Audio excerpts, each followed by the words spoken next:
Thank you, Mr. Chairman. As all of our panelists know today, movement of troops and materials is vital to our national security.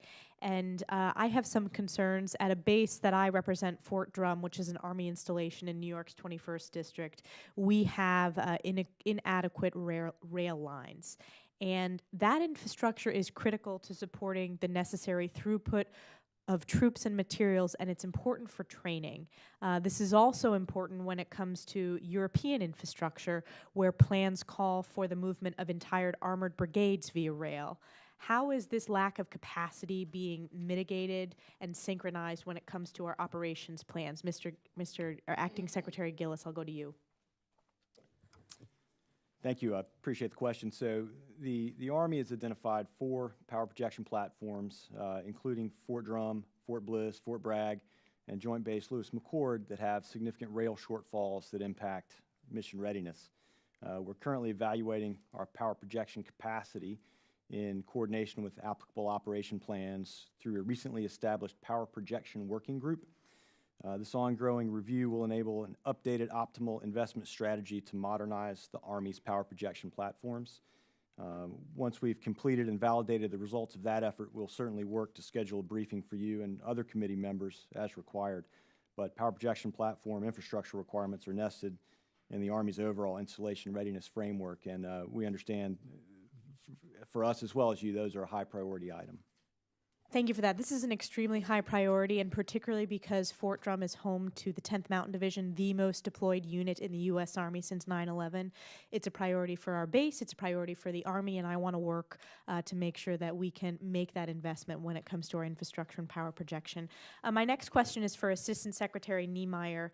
Another unique asset that we have at Fort Drum is a renewable energy facility. We have a biomass facility. It means the installation is 100% energy secure and 100% renewable. I'd like to hear your comments about that model and the strength of that model and potentially taking that model and learning from it at other installations across the country. Yes, ma'am.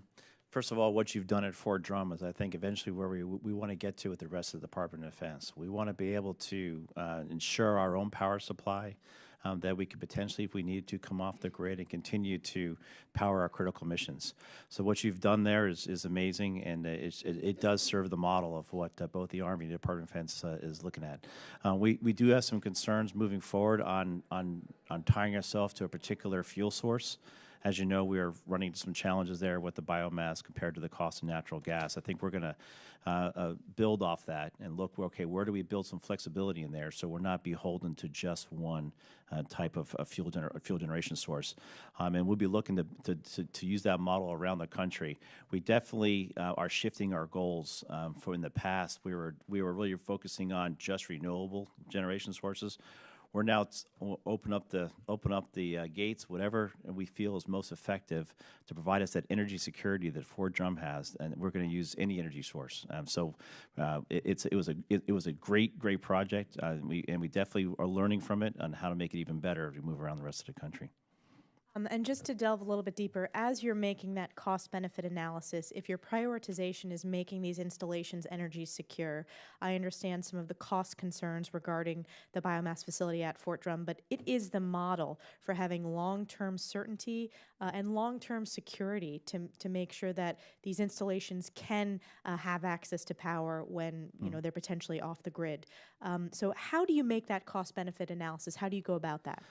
That's a fantastic question, and I'm not sure I have the definite answer for you. When I first got into this position, that's one of the things we asked ourselves: what's the cost of energy security? What are we willing to pay? 10% more? 15% more? Where does that get us to? 90% reliability, 95%? We are still wrestling with that. We're still working on a case by case. I understand your position perfectly, that we do have a 99.9% reliability. What's that worth and above what we would be paying for a market rate? Right? And from my perspective, that is worth a lot. And the reason why it's worth a lot is because we're looking at that as a model for other bases. So I just want to reiterate why this is an effective model at Fort Drum and why it is worth the investment. And with that, I have no further questions. Thanks.